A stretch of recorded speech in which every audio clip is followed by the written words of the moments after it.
બધાના ધ્યાનમાં હશે કે લાસ્ટ 22/7ના દિવસે એટીએસ ખાતે એક યુએપીએ અને બીએનએસમાં એક કેસ કરવામાં આવેલ હતો, જેમાં એક્યુઆઈએસથી સંકળાયેલ 4 આરોપીઓની ધરપકડ કરવામાં આવેલ હતી, જે કે ફેક દિલ્હીથી, ફરદીન અમદાવાદથી, સૈફુલ્લા કુરેશી મોડાસાથી અને જીશાનને નોઈડાથી પકડવામાં આવેલ હતો. આ લોકોની બધાની 14 દિવસના અમને રિમાન્ડ મળ્યા હતા.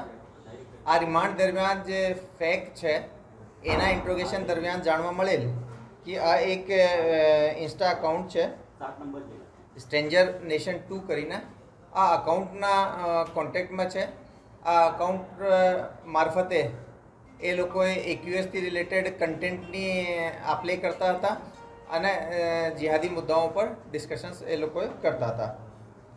આ ઇન્ટ્રોગેશન આધારે અને એના જે વિડીયોઝ હતા એ વિડીયોઝને ડીપ સર્ચ ઇન્ટરનેટમાં કરતા અમને અમારી જે ટીમ છે એ ટીમના ઇન્સ્ટા અકાઉન્ટ મળી આવેલા, જે કે સ્ટ્રેન્જર્સ નેશન 2 અને સાથે સાથે આનાથી જ રિલેટેડ જે ફેસબુક પેजेस છે સ્ટ્રેન્જર્સ ઓફ ધ નેશન અને સ્ટ્રેન્જર્સ ઓફ ધ નેશન 2. આ ટોટલ 3 અકાઉન્ટ, 2 ફેસબુક ઉપર અને 1 ઇન્સ્ટાગ્રામ ઉપર અમને મળી આવેલો. આ બહુ પોપ્યુલેટેડ ઇન્સ્ટા અકાઉન્ટ હતો. કહેવાનું કે આના જે ફોલોઅર્સ છે એ 10,000થી પણ વધારે દરેક અકાઉન્ટ ઉપર ફોલોઅર્સ હતા અને ઘણા બધા કન્ટેન્ટ્સ એ લોકોએ મૂકતા હતા. એક ટેકનિકલ ટીમ એસપી સિદ્ધાર્થની અધ્યક્ષતામાં બનાવવામાં આવેલી, જેમાં DYSP Harsh Upadhyay, Manan Ojha, Mrinal Shah, RC Vadvana, PR Vasava, police constable Ravi Desai વગેરે રહ્યા. એ લોકો દ્વારા ટેકનિકલી આ અકાઉન્ટ હોલ્ડર્સ કોણ છે એ બાબતમાં ડિટેલ્સ શોધવામાં આવેલી. જાણવા મળેલ કે આ જે અકાઉન્ટ છે આ બેસિકલી ત્રણેય અકાઉન્ટ એક શમા પરવીન રહે આરટી નગર બેંગ્લોરમાં રહે છે. આના ડીપ સર્ચ કરીને આની ડિટેલ્સ, આના ફોન નંબર્સ, આના ડિટેલ એડ્રેસ વગેરે બધું આઈડેન્ટિફાઈ કરવામાં આવેલો.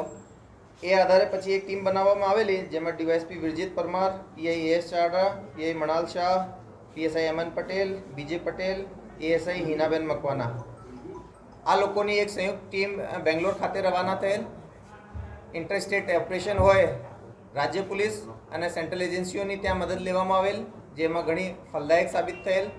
અને આ જે સસ્પેક્ટ આરોપી છે એને ત્યાંથી એને ઘરેથી ડિટેન કરવામાં આવેલ. એના ફોન જે છે સસ્પેક્ટેડ ફોન એ ત્યાંથી સીઝ કરવામાં આવેલ અને એ પ્રાઇમા ફેસી જોતા આ ફોન નંબર્સમાં અને એના પ્રાઇમા ફેસી પૂછપરછ કરતા એ જાતે આ અકાઉન્ટ ચલાવે છે એ રીતની આ એના દ્વારા એનો સ્ટેટમેન્ટ લેવામાં આવેલો. પછી આ જે આરોપી છે એનો એક ટ્રાન્ઝિટ રિમાન્ડ લઈને અહીંયા આજે અમદાવાદ ખાતે લઈને આવેલ છીએ. આનો જે ઇન્સ્ટા અકાઉન્ટ છે એના આગળ ચેક કરીએ તો અગેન એમાં al Qaeda Indian subcontinental leader Maulana Asim ઉમરના જે જેહાદી ભાષણો છે, જેમાં એ ગજવાએ હિન્દ ડિક્લેર કરવાનો, હથિયારબંધ વિપ્લવ કરવાનો, ધાર્મિક આધારે હિંસા ફેલાવવાના, એન્ટી નેશનલ એક્ટિવિટી કરવાનો, આ બધા રિલેટેડ કન્ટેન્ટ આના દ્વારા મૂકવામાં આવેલ છે. આ સાથે સાથે અલકાયદાના જે ઇમામ અનવર ઓલાકીના જેહાદી પ્રવચનો પણ આના દ્વારા મોકલવામાં આવેલ છે. સાથે સાથે લાહોરની લાલ મસ્જિદના મૌલાના અબ્દુલ અઝીઝનો બયાન પણ એ પોસ્ટ કરી છે, જેમાં કે ભારતમાં ધાર્મિક આધારે હિંસા ફેલાવીને દેશ વિરુદ્ધ કામગીરી કરવા માટે લોકોને એ લોકોએ ઉકસાવતા હતા. હાલ અમે એ લેડીને આજે અહીંયા લઈને આવ્યા છીએ. હવે હાલમાં એને કોર્ટમાં પ્રોડ્યુસ કરીને અમે આગળની કાર્યવાહી કરીશું. એ જે છે એને ત્યાંથી જ એના ઘરથી જ ડિટેન કરીને અમે લોકો અહીંયા ટ્રાન્ઝિટ વોરંટ ઉપર લઈને આવ્યા છીએ. પ્રાઇમા ફેસિયાનો ફોન ત્યાં જ અમે સીઝ કરી દીધા હતા, પરંતુ એની પૂછપરછમાં જાણવા મળેલ છે કે આ ઘણા બધા પાકિસ્તાની જે વોટ્સઅપ નંબર છે એની જોડે કોન્ટેક્ટમાં હતી. સાથે સાથે પાકિસ્તાન સિવાય પણ બીજા કન્ટ્રીઝ જોડે પણ એના સંપર્ક છે, આ એના દ્વારા બતાવવામાં આવેલ હતો. સોશિયલ મીડિયા પર કેટલા સમયથી આ પ્રકારના કોન્ટેન્ટ મુકતી હતી અને કેટલી સક્રિય? જો અમે એના રિસેન્ટ જે કન્ટેન્ટ છે એ કન્ટેન્ટ આધારે આપણે કહીએ છીએ કે આ રીતના સસ્પેક્ટેડ કન્ટેન્ટ છે. આજે જ અમે એને લઈને આવ્યા છીએ. એની પ્રોફાઇલ કેટલી જૂની છે એ અમે થોડો આનો ડિટેલ અભ્યાસ કરીને આપણે કહીશું, અને આ પ્રોફાઇલ્સમાં ક્યારથી એ લોકોએ રેડિકલ કન્ટેન્ટ અને અલકાયદા રિલેટેડ કન્ટેન્ટ મૂકવા માંડ્યા છે એ પણ અમે આપણે ડ્યુરિંગ ઇન્વેસ્ટિગેશન કાયદાની ભાષામાં અને આતંકી કહેવાય મહિલાને કે શું કહેવાય? જો આપણે યુએપીએ જે એક્ટ છે એમાં વિભિન્ન જે સેક્શન્સ છે એમાં કોઈ પણ ઓર્ગેનાઇઝેશન હોય એના ટેરરિસ્ટ ઓર્ગેનાઇઝેશન તરીકે ડિક્લેર કરવાની એક પ્રક્રિયા છે. આ રીતે અલકાયદા જે છે અને એનાથી એસોસિએટ જે ઓર્ગેનાઇઝેશન છે જે કે અલકાયદા ઇન ઇન્ડિયન સબકોન્ટિનેન્ટ હોય યા એની બીજા કોઈ રાજ્યો દેશોની જે શાખાઓ હોય એને આતંકવાદી સંગઠન તરીકે ડિક્લેર કરવામાં આવેલ છે. એમાં ડાયરેક્ટલી જોડાયેલા, એમાં કોઈ એની મેમ્બરશિપ લીધી હોય, એના ફાઇનાન્સ કરતા હોય, એના જે મટીરિયલ છે એનો પ્રચાર પ્રસાર કરતા હોય, એ બધા લોકોને અમે એના AKIથી સંબંધ માનીએ છીએ.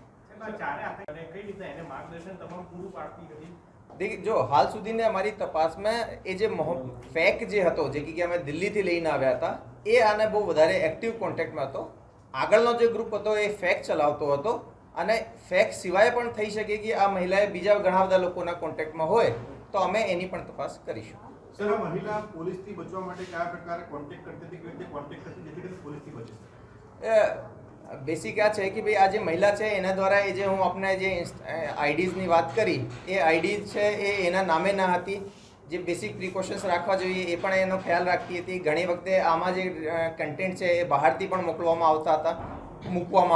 મારે કહેવાનો મતલબ આ છે કે વિદેશોથી પણ એની આઈડી ઉપર કન્ટેન્ટ મૂકવામાં આવતો હતો. તો જે બેસિક પ્રિકોશન્સ છે આ એના દ્વારા લેવામાં આવતો હતો.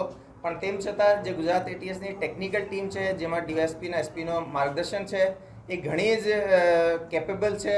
ટેકનિકલી આ લોકોએ જેટલા પણ એ લોકોએ આરોપીઓ આવા સોલ્યુશન વાપરતા હોય કાનૂનની નજરથી બચવા માટે એને પણ એ લોકોએ કોઈને કોઈ રીતે સોલ્યુશન કાઢીને જે રિયલ યુઝર છે એને આઈડેન્ટિફાઈ કરી લે છે. સર, સમાના ઘરેથી શું મોબાઈલ સિવાય અન્ય વાંધાજનક વસ્તુ શું મળી આવે છે? એના ઘરેથી મોબાઈલ સિવાય લેપટોપ વગેરે મળી આવેલ છે. એને અમે હાલ FSL મોકલવાની તજવીજ હાથ ધરેલ છે. નહીં, હાલ સુધીમાં અમારી તપાસમાં એવો એનો કોઈ ગુનાહિત ઇતિહાસ જણાઈ આવેલ નથી. આ મૂળ ઝારખંડની રહેવાસી છે અને આ કોમર્સથી BCom ગ્રેજ્યુએટ ભણેલી છે.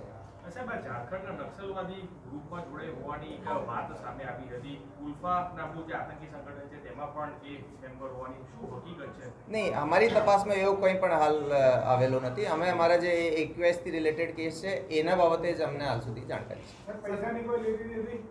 એ બાબતમાં અમે તપાસ કરીશું. એના આજે અર્લી મોર્નિંગ જ અમે બેંગ્લોરથી અહીંયા લાવ્યા છીએ અને વિથ ઇન ડ્યુ કોર્સ અમે આપને બધું જાણકારી શેર કરીશું.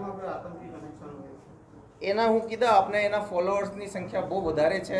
એના જે ઇન્ડિવિજ્યુઅલ ચેટ્સ છે એના ઉપરથી પણ ઘણી બધી ડિટેલ્સ બહાર આવશે જે સમયાંતરે હું આપને બતાવીશ. સર, બેંગ્લોરમાં આના પરિવારમાં કોઈ જોડે રહેતું હતું, કોણ હતું, કોઈને ખબર હતી આવું કરે છે? એ જનરલી જે મહિલા છે એ એકલી વધારે રહેતી હતી. એ એના રૂમમાંથી વધારે બહાર નહીં નીકળવાનો. આજુબાજુના લોકોથી પણ જે જાણકારી મળી એમાં એ બહુ ઓછી બહાર નીકળતી હતી. ઘરમાં એના બ્રધર